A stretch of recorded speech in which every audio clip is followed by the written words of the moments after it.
For loop in bash scripting के अंदर for loop की बात करने वाले हैं। तो सबसे पहले तो लूप का फंडा समझो। लूप भाई साहब होता क्या है।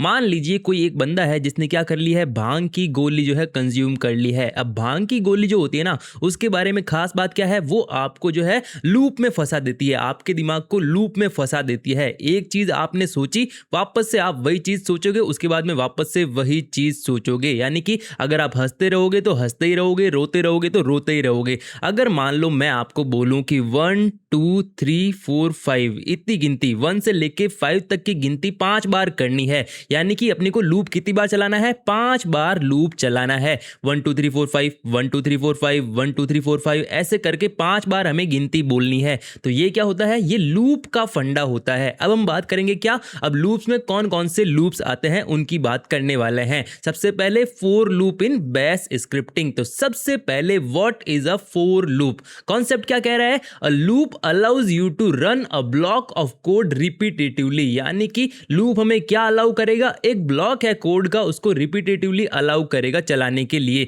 तो इसका कॉन्सेप्ट भाई साहब यही है, the for loop design to run a definitive number of times it executes its block once for every item in a provided list और सीक्वेंस। भाई साहब अब ये जो फॉर लूप होता है ना, इसका कुछ अलग से सिंटैक्स होता है, इसके अंदर कुछ लाइनें लिखते हैं जैसे हमने इफ एल्स के अंदर बात करी थी। बट इस फॉर लूप के अंदर क्या करेंगे, जिस चीज को, जिस कोड को, जिन कमांड्स को हमें जो है बार बार रिपीटेटिवली चलाना है, उसके लिए फॉर लूप यूज करेंगे। इसका कॉमन गोल क्या होता है भाई साहब, अगर मान लीजिए आपको एक साथ जो है 100 यूजर ऐड करने हैं, तो आप यूजर ऐड वाली कमांड से ऐड तो कर दोगे, बट वहां पे टाइम कंज्यूमिंग है ना वो, इसीलिए वहां पे जो हम फॉर लूप लगा देंगे और वहां पे 100 यूजर जैसे हम चाहे वैसे क्रिएट कर सकते हैं। ठीक है, इतनी चीज हो गई। इसका और यूज केस क्या हो सकता है, run command on multiple server. मान लीजिए आपको जो है 50 सर्वर में लॉगिन करके एक ही सेम कमांड चलानी है, तो आप फॉर लूप जो है उसका यूज करके वो चला सकते हो। यानी कि इसका यूज केस आपको क्लियर हो गया,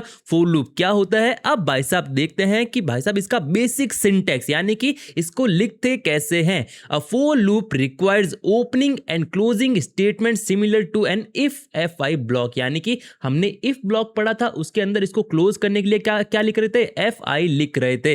वैसा का वैसा सेम सिंटैक्स यहां पे है। देखो, इसको हम फोर से क्या करेंगे, शुरू करेंगे, और डन से क्या करेंगे, क्लोज करेंगे भाई साहब। ठीक है, यहां पे आपने क्या लिख दिया, फोर, उसके बाद में यहां पे कुछ वेरिएबल लिख सकते हो, उसके बाद में इन, यानी कि इसके अंदर क्या वैल्यू आपको डालनी है। इसका पूरा एकदम प्रैक्टिकल करके आपको अच्छे से क्लियर करता हूं। पहले इसका जो है सिंटैक्स समझा देता हूं। ठीक है, आपने क्या लिखा, सबसे पहले फोर लिखा, उसके बाद में थोड़ी सी जगह किसके लिए छोड़ दी, कोई भी वेरिएबल आप यहां पे डाल सकते हो। उसके बाद में इन लिख के उस वेरिएबल के अंदर कौन कौन सी जो है वैल्यूज आपको डालनी है वो आप इसके अंदर डाल सकते हो। ठीक है, तो फोर आइटम इन लिस्ट, यानी कि यहां पे जो ये आइटम लिखा है ना, इसके अंदर ये लिस्ट आपको पहले पुट करनी है। अगर मान लो लिस्ट के बजाय मैं आप ये जो है कोमा लगा के स्टैक लिख दूं, लिस्ट स्टैक क्यू कुछ भी लिख दूं, ठीक है, तो यहां पे मैं 3-4 वैल्यूज लिख सकता हूं। तो सबसे पहले लिस्ट यहां पे पुट करो, उसके बाद में स्टैक यहां पे पुट करो, क्यू पुट करो। ठीक है, तो यहां पे जो है ये सारी चीजें हम कर सकते हैं। फॉर आइटम इन लिस्ट, इतनी चीज आपको क्लियर हो गई। उसके बाद में यहां पे ये लिख के आपको क्या कर देना है, डू लगा देना है। डू का मतलब क्या है, marks the beginning of the command to execute. यानी कि इसके बाद क्या लिखने वाले हैं, सारी कमांड्स लिखने वाले हैं जिसको हमें क्या करना है, रिपीटेटिवली चलाना है। जैसे कि मान लो यहां पे लिस्ट लिख रखा है, तो सबसे पहले इस लूप के अंदर कौन सी आएगी वैल्यू, लिस्ट वाली वैल्यू आएगी, और ये कमांड जो है एग्जीक्यूट करेगी। उसके बाद में अगर मान लो यहां पे स्टैक क्यू वगैरह है, तो पहले लिस्ट खत्म होगी, उसके बाद में स्टैक आएगी, उसके बाद में क्यू आएगी, यानी कि ये सारी वैल्यूज उसके अंदर आने वाली है। तो देख लेते भाई साहब, for item in list do, यानी कि यहां पे इसके बाद कौन सी कमांड लिख रखी है, एको प्रोसेसिंग आइटम, यानी कि ये जो है भाई साहब प्रिंट कर दो। सिंपल सा, ये जो आइटम है ना, इसके अंदर कौन सी वैल्यू है, इसको यहां पे प्रिंट कर दो और प्रोसेसिंग आइटम दिखा दो भाई साहब। ठीक है, और उसके बाद में देखो, ये कमांड तो हमने लिख दी, डू भी हमने लिख दिया, फॉर इन भी हमने लिख दिया, और सबसे बाद में लास्ट में क्या करना है, डन लिख देना है इस फॉर को क्लोज करने के लिए। ठीक है, तो यहां पे कौन सा जो है आउटपुट आ जाएगा, सबसे पहले जब ये लूप चल चलेगा तो आपके पास में क्या आ जाएगा, लिस्ट वाली वैल्यू आइटम के अंदर जाएगी और यहाँ पे एको यानी कि इस कमांड से प्रिंट होगा प्रोसेसिंग आइटम, आउटपुट में क्या आ जाएगा, प्रोसेसिंग लिस्ट भाई साहब। ठीक है, अब ये जो है एक ही वैल्यू है तो ये लूप जो है एक ही बार चलेगा। अगर मान लो कोमा लगा के यहाँ पे कुछ और वैल्यू होती, जैसे मान लो स्टैक लिख रखा होता, तो यहाँ पे सबसे पहले क्या लाइन में प्रिंट होता, प्रोसेसिंग जो है लिस्ट, उसके बाद में प्रोसेसिंग जो है भाई साहब स्टैक जो है वैल्यू वो प्रिंट हो जाती। यानी कि यहाँ पे जो है कितनी बार हमें लूप को चलाना है, हम वैल्यू भी जो है यहाँ पे लिख सकते हैं। तो इतनी चीज आपको क्लियर हो गई भाई साहब, for in do commands done. ठीक है, ये क्या हो गया, इसका बेसिक सिंटेक्स हो गया। अब भाई साहब बढ़ते हैं आगे और बात करते हैं एक दो एग्जांपल की। एग्जांपल फर्स्ट की बात करें तो iterating over a simple list. In this example the loop iterates over a static list of programming languages. तो सबसे पहले आपको जो है लिनक्स के अंदर आ जाना है, वर्चुअल मशीन के अंदर लॉगिन कर लेना है, रूट यूजर में शिफ्ट करके cd opt स्क्रिप्ट हमारे इस वाले फोल्डर के अंदर आपको आ जाना है। उसके बाद में vim for loop.sh ये वाली कमांड से आपको एक फाइल क्रिएट कर लेनी है और इस वीडियो के साथ मैंने आपको जो है इस जो फाइल है ना, इसका डेटा जो है आपको इसी वीडियो के साथ अटैच करके प्रोवाइड कर रखा है। आपको सिंपल सा कॉपी पेस्ट कर देना है। यहाँ पे जैसे ही आपके सामने एम्प्टी फाइल ओपन हो, आपको कीबोर्ड पे आई प्रेस करना है और ये पूरा का पूरा डेटा यहाँ पे डाल देना है। उसके बाद में ESC प्रेस करना है और :WQ करके सेव एंड एग्जिट कर देना है, एंटर प्रेस करके। ठीक है, तो यहाँ पे सिंपल सी आपको चीज क्लियर हो गई। अब भाई साहब आपको समझना है कि मैंने यहाँ पे लिख क्या रखा है। तो बैश स्क्रिप्टिंग के अंदर फॉर लूप के अंदर जो सिंटेक्स है वो क्या कहता है, सबसे पहले क्या लिखो, फोर लिखो भाई साहब। तो मैंने क्या लिख दिया यहाँ पे, फॉर लूप के लिए फोर लिख दिया है। उसके बाद में वेरिएबल 1 करके मैंने जो है यहाँ पे एक वेरिएबल लिख रखा है। ठीक है, आप कुछ भी लिख सकते हो यहाँ पे। उसके बाद में स्पेस देके इन लिख रखा है। अब इस वेरिएबल 1 के अंदर मैंने यहाँ पे 5 वैल्यूज लिख रखी है, जावा, .NET, Python, Ruby, PHP space देके लिख रखी है। ठीक है, तो ये जो है लूप वो कितनी टाइम चलेगा, 5 टाइम चलेगा। पहले जावा के लिए, फिर .NET के लिए, फिर पाइथन के लिए, फिर रूबी के लिए, फिर PHP के लिए। ठीक है, अब आपने इतनी लाइन लिख दी, उसके बाद में डू लिख दो, यानी कि इसके बाद डू के बाद जो भी लाइंस है वो कमांड्स है वो आपको एग्जीक्यूट करनी है। ठीक है, तो सबसे पहले मैंने क्या लिख रखा है, एको लिख के प्रिंट करवा रखा है लूपिंग को। उसके बाद में 1 सेकेंड का यहाँ पे ब्रेक ले रखा है। उसके बाद में एको से हैशटैग्स प्रिंट करवा रखे हैं। उसके बाद में एको से value of var1 is this one, यानी कि सबसे पहले ये आएगी, उसके बाद में ये, उसके बाद में ये, उसके बाद में ये और उसके बाद में ये। ठीक है, तो सबसे पहले मैंने यहाँ पे क्या कर रखा है, ये वैल्यू जो है यहाँ पे प्रिंट करवा रखी है। उसके बाद में एको और हैशटैग, उसके बाद में डेट भी जो है प्रिंट करवा रखी है। देख रहे हैं भाई साहब कि 1 सेकेंड का जो है पॉज लेता है या फिर नहीं लेता है। ठीक है, उसके बाद में एको करके एक लाइन जो है खाली छोड़ रखी है और यहाँ पे डन करके इसको जो है क्लोज कर रखा है फॉर लूप को। ठीक है, तो ये स्क्रिप्ट जो है बेसिक सी मैंने यहाँ पे लिख रखी है।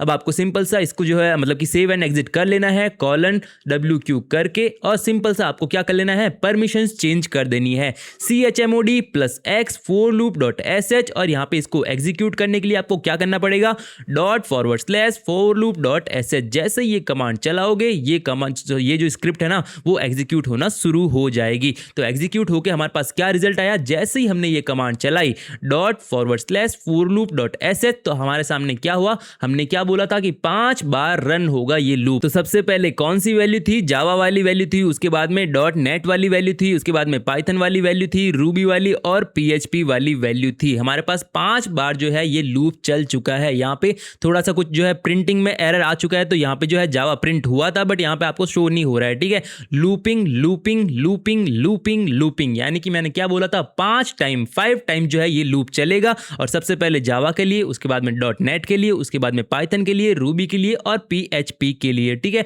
तो यहाँ पे आपको इतनी चीज क्लियर हो गई कि फॉर लूप क्या करता है, सिंपल सा जो है रिपीटेटिव टास्क परफॉर्म करने के लिए हमें अलाउ करता है। तो बैश स्क्रिप्टिंग के अंदर फॉर लूप का सिंटैक्स वगैरह सब आपको क्लियर हो गया। अब आपको जो है सेकंड एग्जांपल से एकदम और अच्छे से क्लियर कर देता हूं। सेकंड एग्जांपल में हम क्या कर रहे हैं, ऑटोमेटिंग सिस्टम टास्क भाई साहब। इन practical example the script automates the creation of multiple system users, यानी कि हम क्या करने वाले हैं, मल्टीपल सिस्टम यूजर्स को जो है ऐड करने वाले हैं। कैसे करने वाले हैं, सबसे पहले आपको क्या कर लेना है, विम कमांड का यूज करके forloop2.sh ये वाली फाइल आपको जो है क्रिएट कर लेनी है। आपके सामने एक एम्प्टी फाइल ओपन हो जाएगी। सिंपल सा कीबोर्ड पे क्या प्रेस कर देना है, आई प्रेस कर देना है और इस वीडियो के साथ आपको जो है ये वाला कंटेंट अटैच मिल जाएगा। आपको सिंपल सा कॉपी पेस्ट कर देना है। अब इस कंटेंट के अंदर मैंने क्या लिख रखा है, सबसे पहले तो माई यूजर्स नाम से जो वेरिएबल है उसके अंदर मैंने क्या क्या वैल्यू डाल रखी है, अल्फा बीटा गामा जो है वे मतलब कि मैंने वैल्यूज डाल रखी है, ठीक है। उसके बाद में for loop, for USR in my users, भाई साहब यहाँ पे डॉलर लगा के माई यूजर्स लिख रखा है। उसके बाद में डू लिख के एको एडिंग यूजर्स, उसके बाद में ये जो है डॉलर लगा के यूएसआर, यानी कि यहाँ पे जो हम 3 यूजर्स जो है ऐड करने वाले हैं ऑटोमेटिकली। उसके बाद में यूजर ऐड डॉलर यूएसआर, उसके बाद में इसकी आईडी भी जो है प्रिंट करवाने वाले हैं और एको कमांड का यूज करके हैशटैग प्रिंट करवाने वाले हैं। सिंपल सा टास्क है। अब भाई साहब सिंपल सा आपको क्या कर लेना है, ESC प्रेस करके $WQ और एंटर प्रेस कर देना है, सेव एंड एग्जिट हो जाना है। उसके बाद में chmod +x for loop 2.sh आपको ये कमांड चला देनी है और ./for loop.sh, जैसे ही आप ये कमांड चलाओगे आपके सामने क्या हो जाएगा, पूरा का पूरा आपका फंडा जो है क्लियर हो जाएगा। एडिंग यूजर अल्फा, सबसे पहले क्या वैल्यू है, अल्फा वैल्यू है जो इस फोर लूप के अंदर जाएगी और यहाँ पे मतलब कि यूजर ऐड हो जाएगा, ठीक है। तो एडिंग यूजर, यहाँ पे यूजर की वैल्यू क्या है, अल्फा वैल्यू है, ठीक है। उसके बाद में एडिंग यूजर बीटा, ठीक है, तो बीटा ऐड हो गया। उसके बाद में गामा ऐड हो चुका है हमारे पास, ठीक है। तो यहाँ पे जो है मल्टीपल सिस्टम यूजर्स को कैसे ऐड करना है, ऑटोमेटिकली ऑटोमेट कर दिया है पूरा का पूरा इस टास्क को, ठीक है। तो ये क्या हो गया, फोर लूप का बेसिक सा फंडा हो गया। इस वीडियो के लिए बस इतना ही। Thanks for watching, best ever course on the planet, have a nice day, bye bye.